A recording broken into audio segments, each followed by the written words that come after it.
KHOU 11 Sports, sponsored by Xfinity.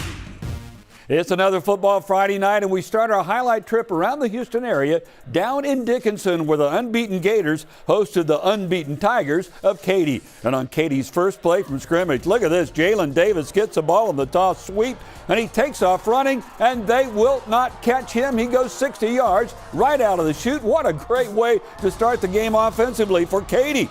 Then on Katy's very next possession, watch quarterback Caleb Coger fake the handoff. Then off the play fake, he finds his tight end Fernando Garza in the end zone for another score. Katy up 14-0, and the Tigers stay undefeated by beating Dickinson 49-7. Now we head to the northeast side. District rivals Barbers and Crosby tangling. In the first quarter, Crosby quarterback Reggie Branch looks long and then goes long to Jalen Herman. It's a 54-yard touchdown strike.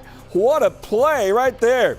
Then with time running out in the first half, Branch again has the ball, floats it, this time in the end zone. Herman, great catch, keeping 1 foot in bounds. Crosby wins it 34-7. We head out west.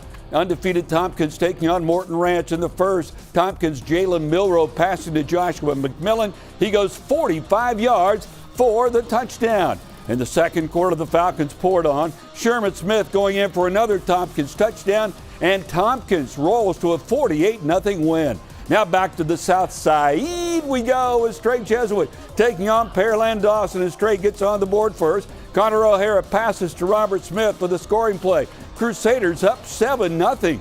Later, though, it's Dawson quarterback Colin Johnson passing to Raynard Allen for the score. Dawson up 22-7 at the half. Eagles win it 50-7. And near downtown, the St. Thomas Eagles hosted the Panthers of St. Pius X. And St. Thomas jumps out to an early lead as John Fontenot takes a handoff, shoots right up the gut for the touchdown.